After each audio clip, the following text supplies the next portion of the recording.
The human breached the hull at 0314 ship time, and the first thing Sev registered was not the alarm. It was the gloves, repaired at the knuckles 4 times at minimum. The thread changed color twice, which meant 2 different attempts at the same repair, which meant the gloves had been damaged at least twice before the most recent damage, which meant whoever wore them had done this kind of thing before, had done it enough that the knuckles were the first thing that wore out and had chosen to repair rather than replace, which meant the alarm was very loud. Sev pulled their attention from the visual feed and applied it to the situation. 1 human, unauthorized breach, secondary airlock, port side, maintenance access. Not the armored entry points the Syndicate kept guarded. Sure, but the service hatch that Sev had noted on arrival was rated for 2 atmospheres less than it should have been. The human had known this, had come in through the weakness. Sev added this to the observation log and filed it under anomalous tactical assessment. The Syndicate's security response was immediate, organized, and entirely focused on the wrong corridor. The human was already 3 junctions ahead of them, moving at a pace that Sev's echolocation even filtered through the ship's pressure sensors. Tracked as steady, not sprinting, not the frantic scramble of a panicked boarding attempt. A measured, deliberate stride, like something that had been walking toward this particular airlock for a very long time and had simply arrived. Sev was an observer. The Vethkai diplomatic office had been very clear about this when they accepted the contract. You will observe the Syndicate's operations in Neutral Corridor 7. You will document. You will not intervene. The Syndicate's activities were legal in 6 jurisdictions, which meant Sev's presence here was technically a courtesy, a gesture of goodwill toward a trading partner with whom the Vethkai Reach maintained careful, profitable relations. Sev watched the human move through the ship on the internal sensor feed and noted that the human moved like something that had never once considered the possibility that it should not be here. Security reached the corridor. The human was not there. Sev checked the junction feeds, found the human 2 levels up, already in the maintenance spine, and moving through a space designed for automated repair drones.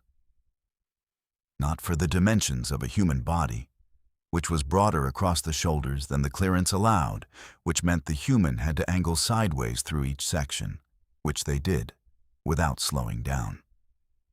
Sev watched this for 11 seconds before filing a second observation. The human had definitely done this before. The alarm shifted pitch. Lockdown protocol. The Syndicate was sealing sections ahead of the intruder, which was tactically correct.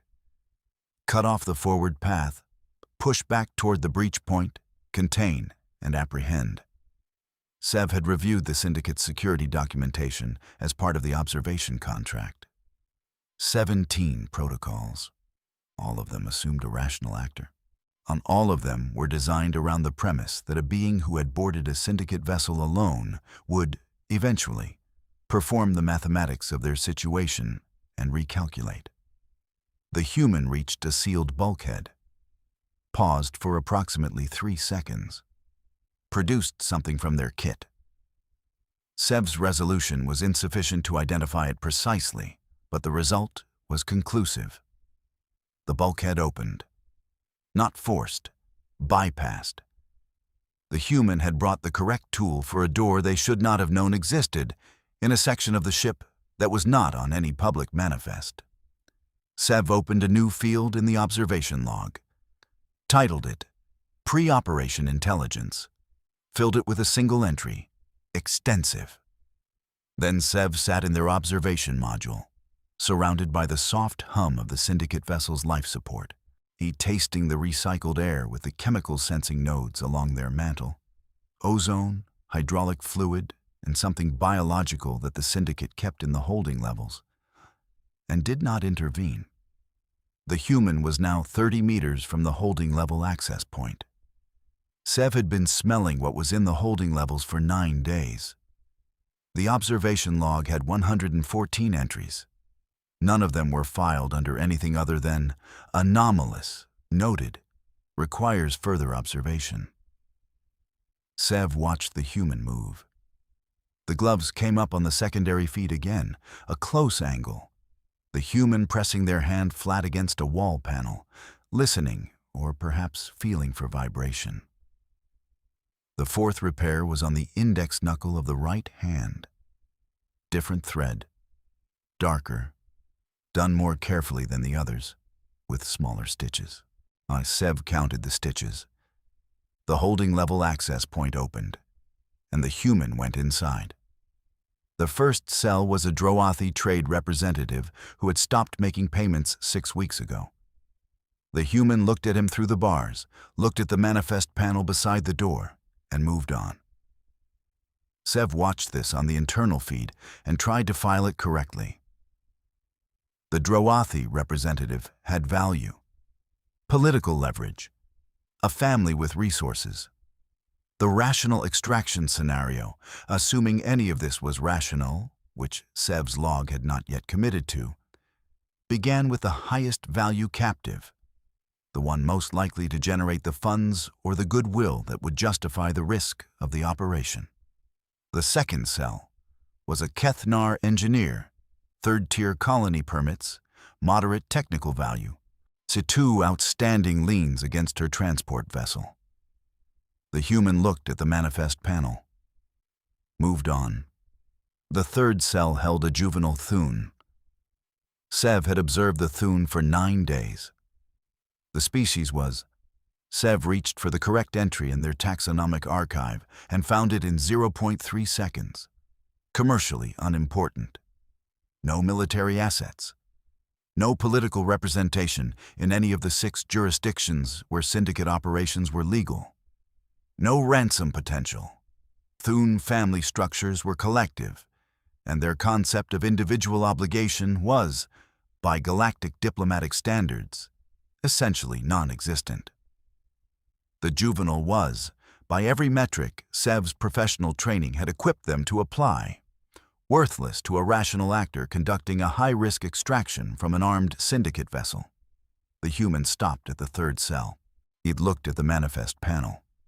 Then at the juvenile. Then.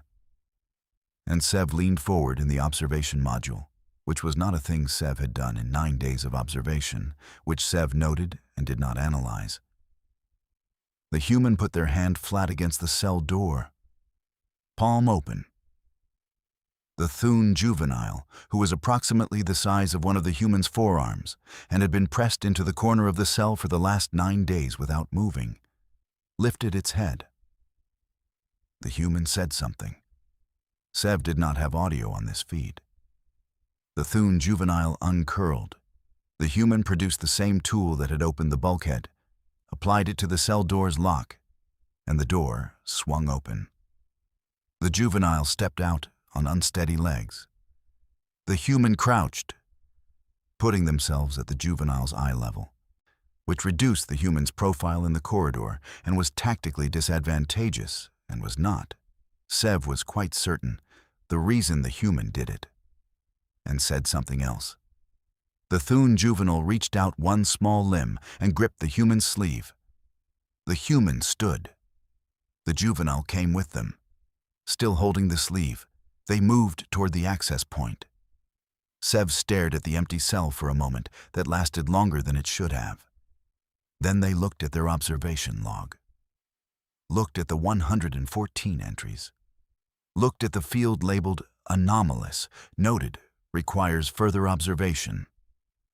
The human had not taken the Droathi representative, not the Kethnar engineer.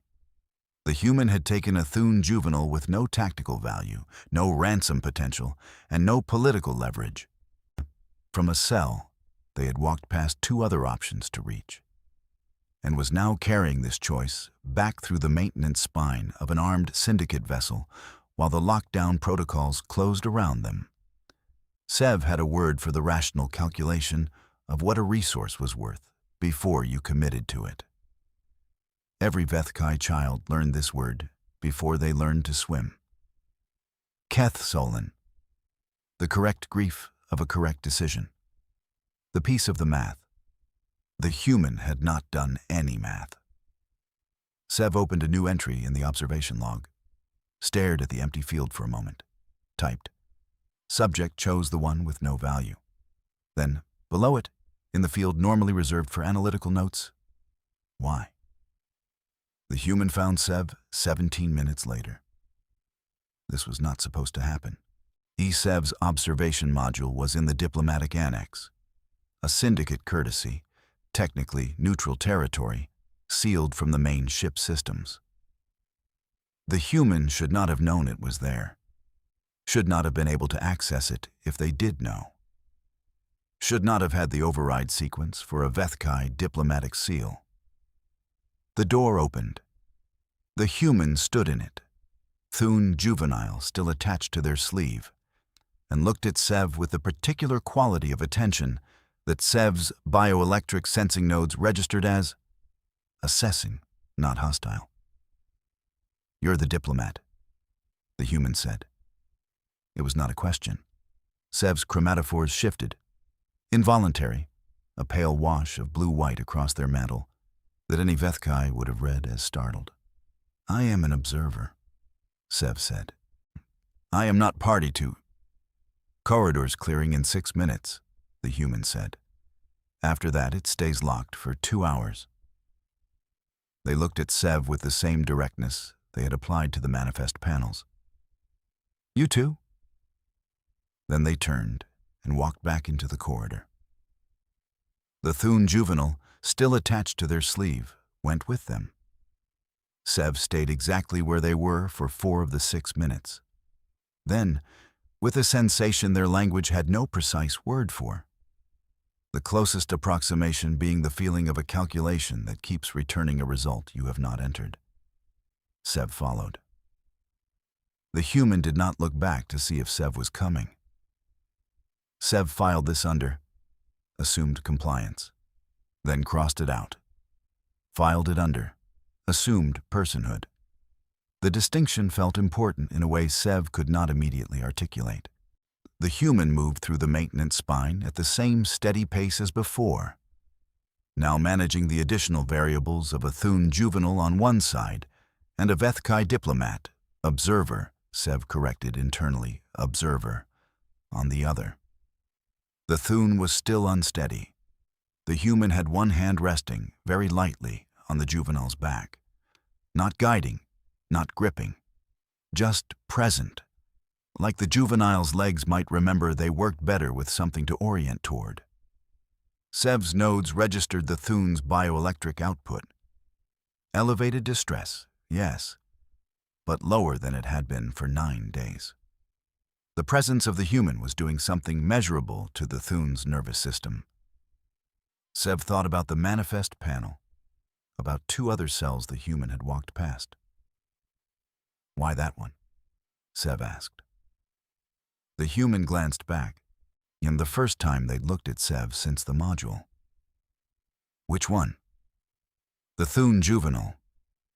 There were 2 other captives with significantly higher.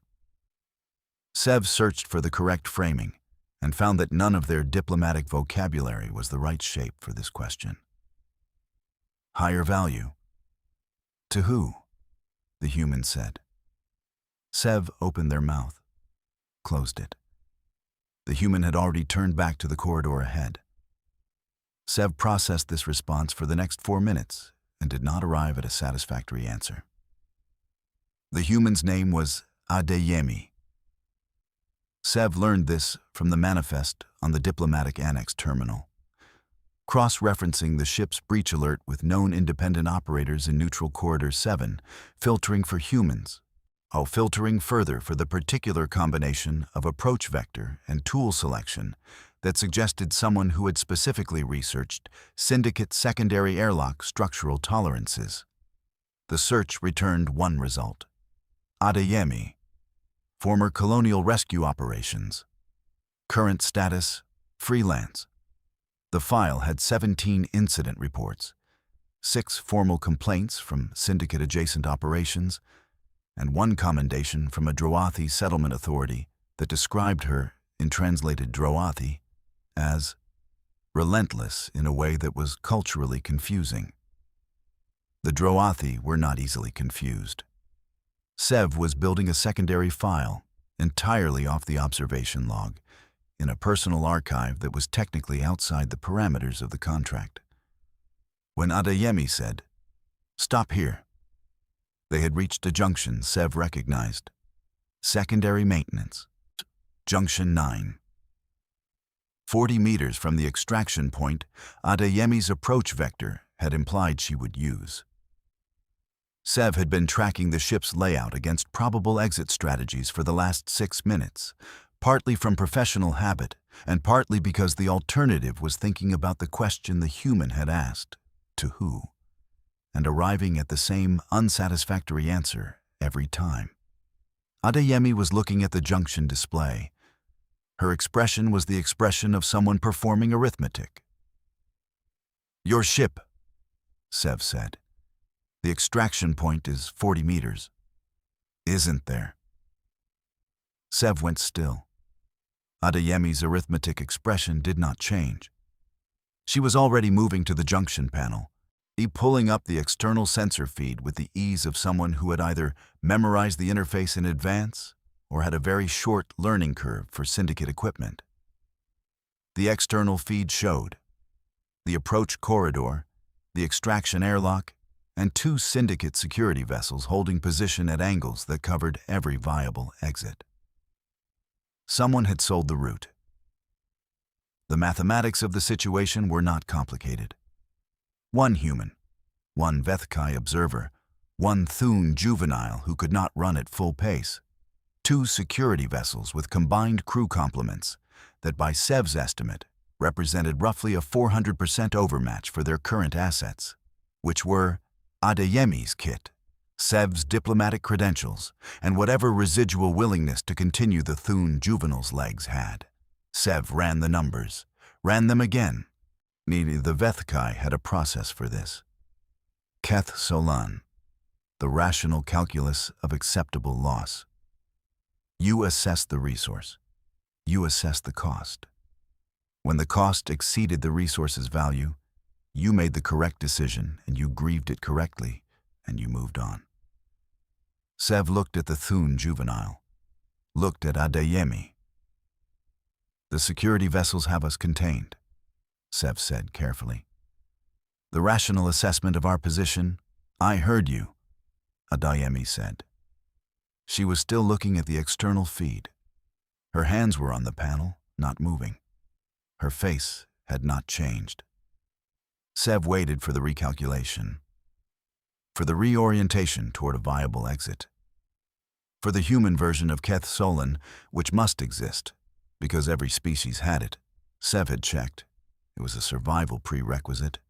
You could not persist as a civilization without the capacity to recognize an unwinnable position and "Port Cargo Bay," Adeyemi said. "There's a secondary transit shaft behind the main loader.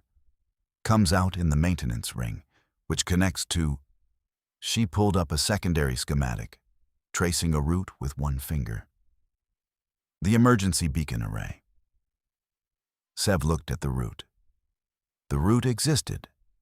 It was also twice as long, half as defensible, and ran directly through the section of the ship where the Syndicate's security response was currently concentrated. "That route," Sev began. "I know," Adeyemi said. She looked at Sev then, direct, assessing, the same quality of attention as the first look in the module doorway. Her bioelectric field, which Sev was registering without meaning to, the way one registers the temperature of a room, read as decided, not resigned. There was a difference. Sev had not known before this moment that those were different things. "You in?" Adeyemi said. Sev had not agreed to anything. Sev was an observer. Observers did not engage in unauthorized transit through a syndicate vessel's cargo infrastructure. "Yes," Sev said. The Thun juvenile looked up at them both. Adeyemi was already moving toward the cargo bay. Sev followed and noted in the personal archive that was outside the parameters of the contract that they had not experienced any period of deliberation before responding, that the word had arrived before the decision had, which was not how Sev's cognition worked, which meant something had changed in Sev's cognition, which Sev filed under. Requires further observation, and did not examine further, because Adeyemi was already 4 meters ahead, and the syndicate's response was reorganizing, and the corridor behind them was not going to stay empty for long. The syndicate cut the power to their section at junction 14. Sev registered it as a pressure change. The hum of the life support grid dropped a half tone, the air recyclers stuttered, and then the corridor went completely dark. Sev's echolocation adjusted in less than a second. The walls of the corridor resolved in clean pressure wave relief. Adeyemi's silhouette sharp and immediate to Sev's senses. The Thun juvenile a smaller shape tucked against Adeyemi's left side. Adeyemi did not stop. One hand went to the wall, palm flat, the way it had been against the cell door, orienting, not bracing. The other arm shifted, and the Thun juvenile moved with it, pulled close, and Adeyemi kept walking at the same pace she had walked through every corridor since the breach. Sev matched their stride to hers and said nothing, because there was nothing useful to say about the dark when one of them could echolocate perfectly and one of them could navigate by touch alone without slowing down. Which Sev added to the personal archive as Note Human Sensory Adaptation Under Duress. Then Adeyemi started humming. Sev's acoustic membranes registered it immediately. A low, wandering sound, not structured in any pattern Sev could identify as a tactical signal. Not a distress call, not a communication protocol. Sev ran it against the known human signaling databases in 3 seconds and found no match. It was a sound a human made in the dark. Not for themselves, none for the Thun juvenile. Sev registered the Thun's bioelectric output, watched it for 11 seconds. The output, which had been climbing since the power cut, stabilized. Not calm, the juvenile was not calm, but steadier. Oriented toward something, Sev was also steadier. Sev noted this, filed it under. Observer physiological response, auditory stimulus, context, darkness, threat environment, source, human vocal behavior with no tactical value. The humming continued.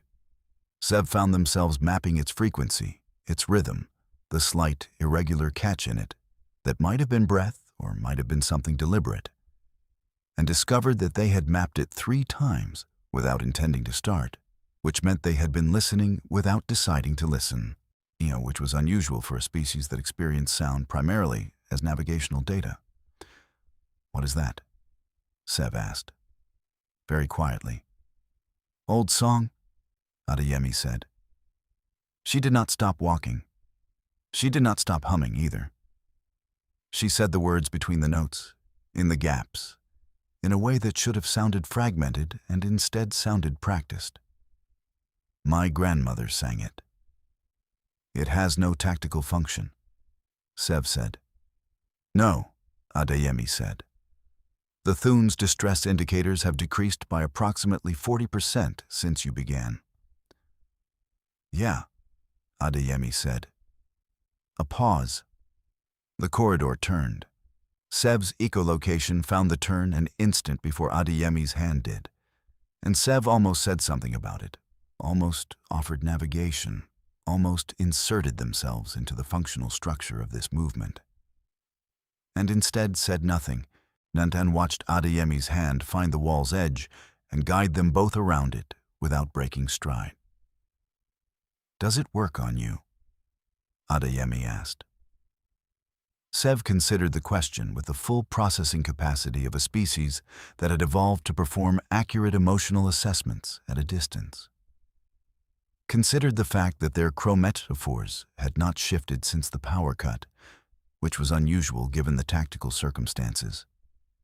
Considered the frequency mapping they had performed 3 times without intending to. "I am recording observations," Sev said. Said Adeyemi. The humming resumed. Sev's chromatophores remained still. This was noted. The maintenance shaft behind the port cargo bay's main loader was not rated for 3 occupants. It was rated for 1 automated repair drone and 1 technician, which meant it was rated for something approximately half Adeyemi's shoulder width, which meant Adeyemi went through it sideways, which she did without comment. The Thun juvenile pressed against her front, her kit scraping the walls on either side. The shaft ran for 60 meters before opening into the maintenance ring, and all 60 of those meters were the specific quality of uncomfortable that Sev's species associated with tidal compression events. Tight, relentless, inescapable. Adeyemi hummed the whole way through. The maintenance ring smelled of coolant and something biological that Sev's chemical sensors could not immediately classify. Too complex, too layered. The kind of scent that accumulated over years rather than days. The ring ran the circumference of the ship's inner hull. It designed for long-term access and not for speed. It would take them 11 minutes at walking pace to reach the emergency beacon array. They had approximately 8 before the syndicate's security response reorganized around the cargo section. Adeyemi sat down. Sev registered this as anomalous and then realized she was giving the Thun juvenile a moment. The juvenile had been moving for 47 minutes on legs that had spent 9 days in a cell with no room to extend properly. Adeyemi sat, and the Thun folded down beside her immediately, pressing into her side, and Adeyemi's hand went to the juvenile's back in that same light, present way, not gripping, just there. Sev remained standing, watching. And then, after a moment, sat also. The ring hummed around them. A long, low vibration that Sev's acoustic membranes registered as structural stress, mild, chronic. The sound a ship made when it had been carrying more weight than it was designed to carry for longer than was advisable. "Ask," Adeyemi said. Sev's chromatophores shifted very slightly. "I have not." "You've been composing a question since the cargo bay." Adeyemi's eyes were closed. She was resting, Sev realized, actually resting, in the brief interval between one dangerous thing and the next, with the absolute conviction of something that had learned to sleep in smaller gaps than this. "Go ahead." Sev considered which question to ask, because there were many, and some of them were not the kind of questions that the Vethkai diplomatic office would endorse a credentialed observer asking while on a syndicate contract in neutral space. "What does your species do?" Sev said. "With someone you cannot save." Adeyemi opened her eyes, looked at the ceiling of the maintenance ring, the exposed cable bundles, the emergency lighting strips that were currently dark, the geometric repetition of structural ribs running away into the distance in both directions. "Depends," she said. "On what?" "On whether you've decided they're yours." Sev processed this. The Vethkai had a very precise vocabulary for the assessment of resources, for the calculation of costs, for the correct grieving of correct decisions. Keth Solon covered 43 scenarios, with sub-classifications for each, developed over 6,000 years of Vethkai civilization. It was a complete framework. It addressed every relevant situation. "If you have decided they are yours," Sev asked, "then you don't leave them," Adeyemi said, simply, as if this were a sentence that completed itself. "Even if the cost, then you figure out the cost later," Adeyemi said. Sev sat with this. The ship hummed. The Thune juvenile was breathing at a rate Sev's nodes registered as calmer than yesterday, than any of the 9 days before this one. My species, Sev said slowly, has a concept. Keth Solon. The rational grief of a necessary loss. The peace of a correct decision. Adeyemi was quiet for a moment. Huh, she said. 1 syllable, 2 letters. The sound a human made when they had received information that they were choosing to hold rather than immediately process. Sev waited for more. Nothing came. And Sev thought about what it meant that Adeyemi had heard a complete philosophical framework. 6,000 years of Vethkai moral reasoning distilled into 1 word, and responded with a sound that communicated neither agreement nor disagreement, neither comprehension nor confusion, but something that Sev did not have a word for. The acknowledgement of a thing one is not going to argue with, and is not going to adopt, and is simply going to set down beside one's own way of doing things and let exist. Sev looked at the Thune juvenile, looked at Adeyemi's hand on the juvenile's back, looked at the juvenile's small limb, which was currently wrapped around 2 of Adeyemi's fingers. The way a juvenile wraps around the thing it has decided is safe. The Thune had made this decision 9 minutes after meeting Adeyemi. Without transaction, without proof, without anything that Sev's training recognized as a rational basis for trust. Sev thought, I am also calmer than I was 9 days ago. Sev did not file this observation anywhere. We should move, Adeyemi said. She was already standing. They found the syndicate at junction 22. Not a sweep, not a search pattern. 6 personnel, positioned with the specific deliberateness of a unit that had been told exactly where their targets would emerge, which meant the route had also been sold, which meant the person who had sold Adeyemi's extraction approach had also sold the backup. 6 armed personnel, 1 exit. Adeyemi assessed the junction in the same 4 seconds she had given the blocked extraction point. Then she turned to Sev. Take them, she said. She meant the Thune juvenile. Sev reached for the juvenile, slowly, carefully, telegraphing the motion the way Sev had observed Adeyemi telegraph every contact with the Thune. And the juvenile looked at Adeyemi, and then at Sev, and then back at Adeyemi. Adeyemi crouched to the juvenile's level, said something too quiet for Sev's audio sensors in this environment. The Thune juvenile reached out and gripped Sev's nearest tendril instead of Adeyemi's sleeve. Adeyemi stood, looked at Sev. Don't let go of them. Then she turned around. What followed, Sev would later attempt to file in the observation log under 6 different category headings, and would ultimately leave under a field simply titled, Witnessed at Junction 22, 0517 Ship Time, for which no existing Vethkai taxonomic category is adequate. Adeyemi did not have a tactical advantage. The math was not close. 6 against 1, armed against minimally equipped, in a corridor designed for the kind of concentrated fire that would have made even a Vethkai military assessment straightforward.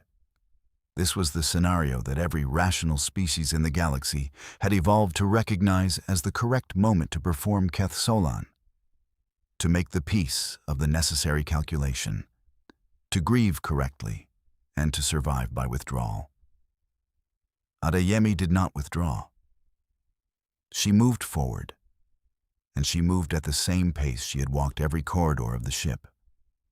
That measured, deliberate stride that Sev had been observing since the first sensor feed.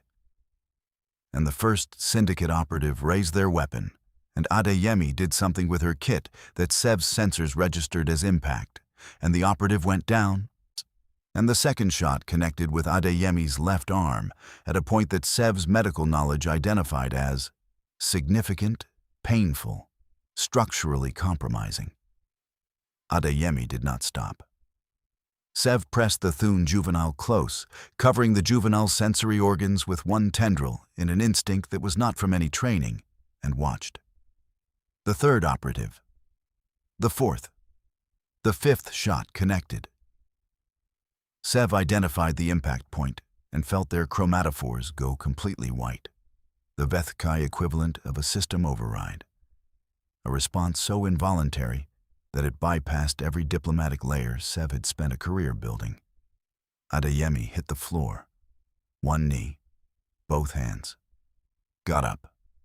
The sixth operative looked at the 5 personnel on the floor of the junction, and at the human who had just gotten to its feet for the 3rd time with wounds that Sev's medical assessment marked as should not be standing, and ran. Not because Adeyemi was winning. Sev had run the numbers. Adeyemi was not winning in any quantitative sense that Sev's tactical models recognized.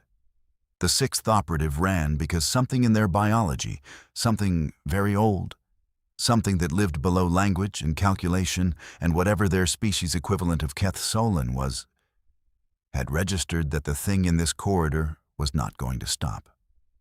Had made the only decision available to a creature that had evolved to recognize, in the depths of its ancient pattern processing, the specific quality of something that persistence predated. The corridor was quiet. Adeyemi stood in it for a moment, breathing. Sev could not move. The Thune juvenile, had both small limbs around Sev's nearest tendrils, and was making a sound that Sev's species would have called the low frequency of a thing too young to be in the presence of this. Adeyemi turned around. Her left arm was not working the way arms should work. There was blood. Sev identified the specific dark color of human blood. Different from every other species Sev had observed, thicker and redder than it should be. The blood of a species whose circulatory system was built for a world that tried to kill it daily. The right glove's 4th repair had torn open. The knuckle beneath it was cut.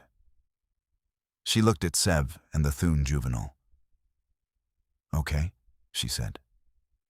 Sev's chromatophores were still white. "You are injured," Sev said. "Yeah," Adeyemi said.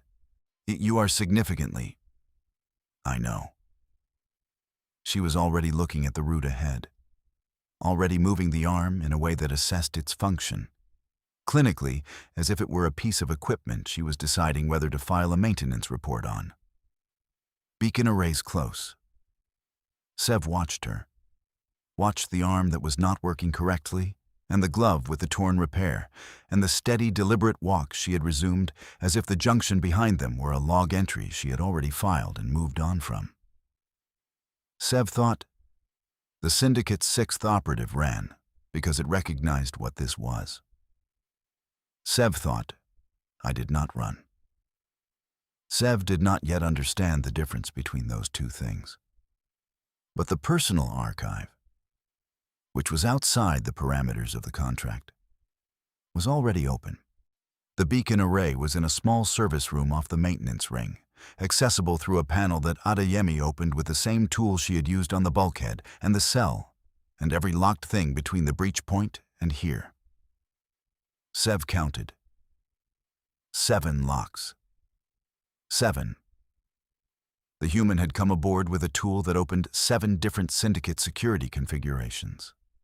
Sev had the observation log open, had not typed anything in it since Junction 22. Adeyemi sat on the deck beside the beacon array and began working with her right hand, the functional one, to access the array's transmitter. Her left arm was splinted against her body in a way that Sev recognized as self-applied, improvised, done in the 40 seconds between the junction and this room, without stopping or saying anything about it. Sev crouched beside her. "Let me—" "I have it," Adeyemi said. "Your arm, working around it." She was. Sev watched her work around it with the specific economy of someone who had, at some previous point in their history, worked around worse. The Thune juvenile had released Sev's tendrils and was now sitting beside Adeyemi, pressed against her right side, the functional side, watching her hands move. Adeyemi said without looking up, "Your Vethkai diplomatic registered?" "Yes," Sev said. "Active credentials?" Sev understood then. The beacon array, the Syndicate's secondary ship, Sev had tracked it on the external sensors. It had been 2 minutes out when they entered the maintenance ring. Armed, considerably more problematic than the 6 personnel at Junction 22. A Vethkai diplomatic distress call, broadcast on the correct frequency, also would bring a Vethkai diplomatic vessel, would create a jurisdictional situation that the Syndicate's second ship, regardless of its armament, would not legally be able to resolve with force. In 6 of the jurisdictions where Syndicate operations were legal, attacking a Vethkai diplomatic signal was the specific category of mistake that ended trading relationships. It would also blow Sev's observer cover, end the contract. Possibly, Sev ran the disciplinary projections and arrived at, probably, end the career. The Vethkai diplomatic office was very clear about observer neutrality. Sev had signed the agreement, had signed it 9 times, because the Syndicate's legal team was thorough. Adeyemi had rigged the beacon to broadcast on the Vethkai diplomatic frequency. She had not asked, had not bargained, had not leveraged. She had simply made the option exist and turned her attention back to the array and left Sev's choice to Sev. Sev looked at the transmitter, looked at the Thun juvenile who was watching Adeyemi's hands with the absolute attention of something that had decided, with no rational basis, that those hands were the safest thing in this room. Looked at Adeyemi, who was working around a broken arm to give Sev an exit she had not asked anything in return for. Sev reached the personal archive, found the entry from the cargo bay, read it. Subject chose the one with no value. Why? Read the answer that had been forming, slowly, across the last 2 hours of corridors and maintenance shafts, and quiet maintenance ring floors, and one junction that Sev was going to spend a very long time not knowing how to classify. Press transmit. The beacon fired. Adeyemi looked at the transmitter, then at Sev. She did not say, "You didn't have to." She did not say, "Thank you, I knew you would." She looked at Sev with the same direct quality of attention she had applied to every assessment since the module doorway, which Sev's nodes registered as acknowledgement without transaction, recognition without debt. "Good," she said. Outside, the Syndicate's second ship was changing course, responding to the jurisdictional situation the beacon had created in the only way available to them. Standing down, the Thun juvenile leaned into Adeyemi's right side. Adeyemi let them. The 3 of them sat in the service room beside the beacon array, and the ship made its long, tired sound around them. And Sev thought about Keth Solon, about 6,000 years of Vethkai moral reasoning, and about the correct grief of correct decisions, about the peace of the math, and found that the framework was still there, intact, available, and that it had not once occurred to them to use it, not at the cell, not at the blocked extraction point, not at Junction 22, not now. Sev filed this, not in the observation log, in the personal archive, no category heading, just noted. The Vethkai diplomatic vessel was the Reach vessel Sev Halan, which Sev had served aboard for 11 years before taking the observation contract.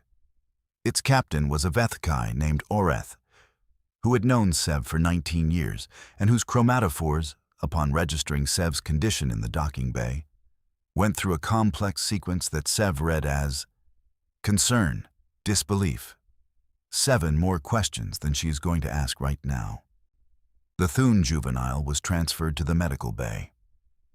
The Thun family had already been notified, Sev had sent the communication from the beacon room during the 40 minutes they waited for the Sev Halan to dock, because it was the kind of thing that should not wait.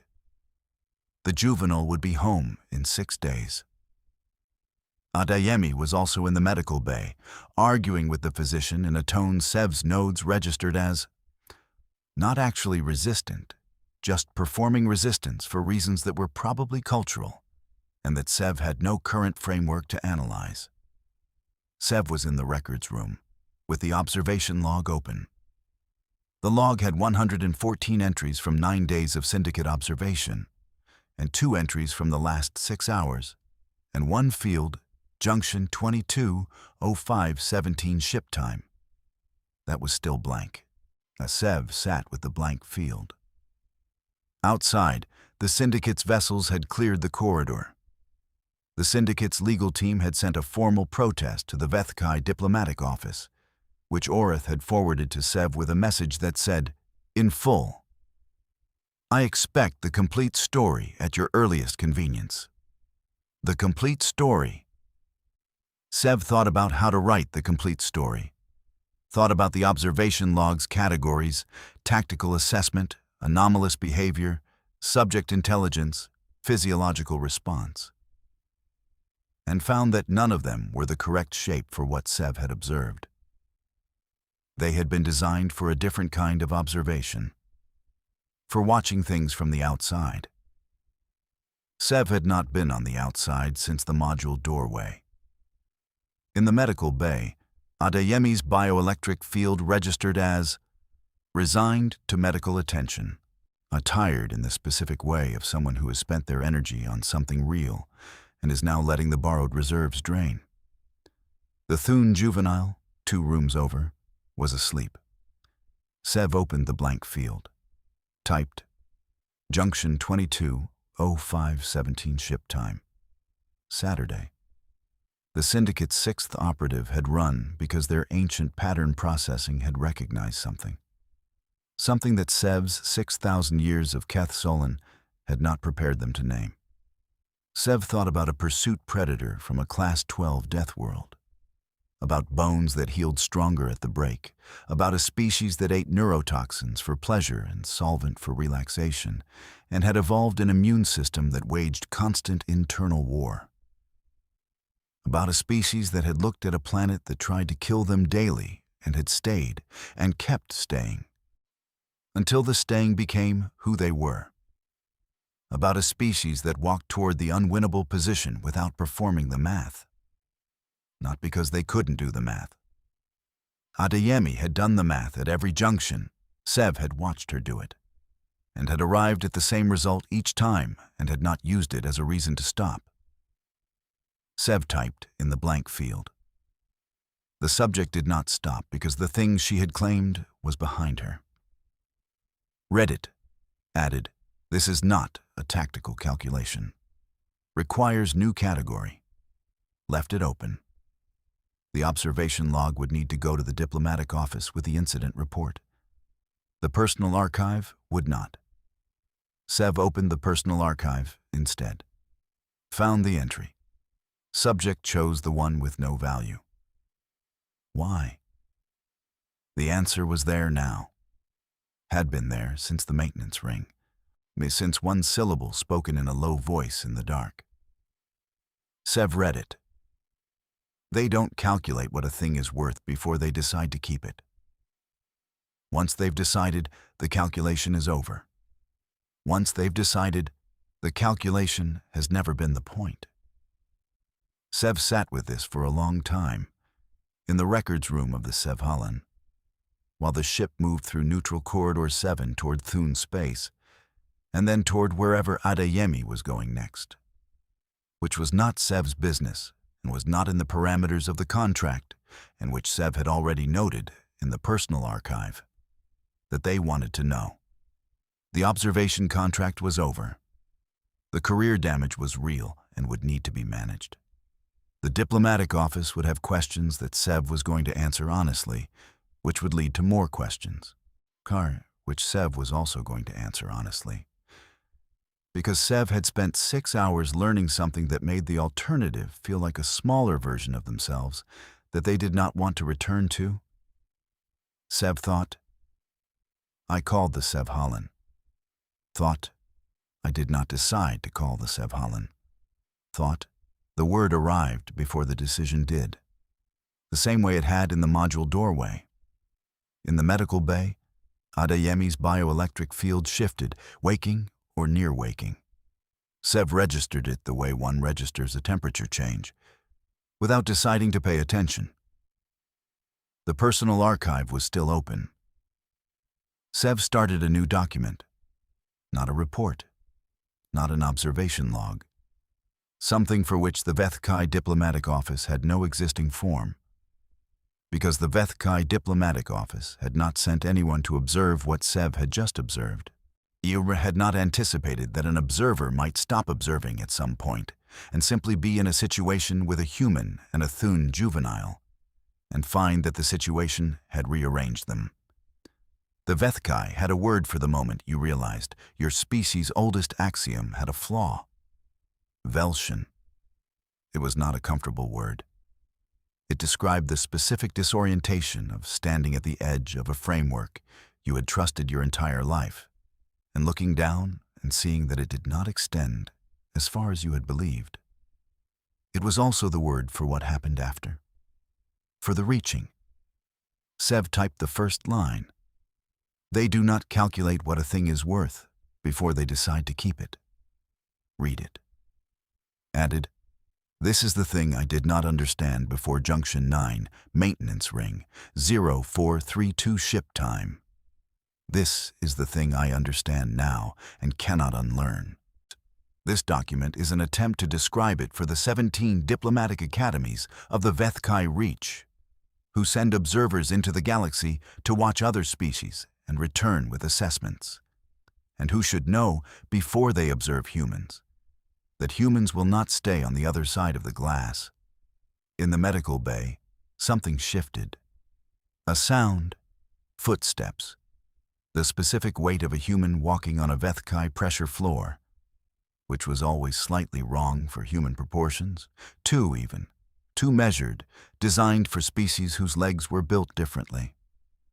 Adeyemi appeared in the doorway, coffee in her right hand. The medical bay had a nutrition station, and Adeyemi had apparently applied it. Left arm in a proper medical brace now, still held against her body. The gloves were on her hands, repaired, both of them, and the knuckle repair done in new thread. A different color, darker than the others. 5th repair. She didn't come in. Looked at Seb through the doorway with that same direct quality of assessment. How's the report? She said. Complicated, Sev said. Adeyemi's mouth moved in something that Sev's limited human expression database identified as the particular kind of tired that sits beside something good. Yeah, she said. She looked at the screen for a moment. Just the screen, not the words, because she was at the wrong angle, and the Vethkai character set would have been unreadable to her regardless. Then she looked at Sev. You good? She said. The question was small. 2 words, the kind of words a human used when they had assessed a situation and determined that the other party in the situation might need to be asked. Sev thought about Keth Solan, thought about Velshen, thought about a word that didn't exist yet in any language Sev knew, for the particular state of being the thing that a human had decided to check on, without transaction, without reason, on the way from the medical bay to wherever she was going next. Yes, Sev said. Adeyemi nodded once, turned back toward the corridor. Sev watched the empty doorway for a moment that lasted longer than it should have, then turned back to the document. Typed the second line, and once they have, they check on you. 3 days later, the Thun juvenile went home. Sev stood at the docking bay window and watched the transfer ship move away from the Sev Halan's berth, and thought about 9 days of observing the holding level feed. and about the look on the Thun juvenile's face when Adeyemi had crouched to their level in the cell corridor and said something too quiet to capture on audio. The juvenile had a family. The family had been notified. Everything that could be resolved had been resolved, which was more than Sev could say for the observation log, which was still open on the records room terminal with one blank field and one field that read, "Requires new category." Adeyemi came to stand beside Sev at the window. She did not say anything. Watched the transfer ship until it cleared the docking corridor, and then watched the space where it had been. Sev's chemical sensors registered something in Adeyemi's bioelectric field that was different from the tactical signal, different from the assessed and decided signal, different from the tired but good signal. Something quieter. Something that might have been, in the Vethkai vocabulary, the particular state of having spent something real and not regretting it. Sev did not have a human word for it. Did not ask. The document in the personal archive had 43 lines now. It would have more. Sev was not going to stop writing it until it was done, which might take a very long time because it was about something Sev was still learning. And the thing Sev was still learning was standing beside them at the window, looking at the place where a small life had gone home. "The diplomatic office wants a debrief," Sev said. "Yeah," Adeyemi said. "What are you going to tell them?" Sev thought about this.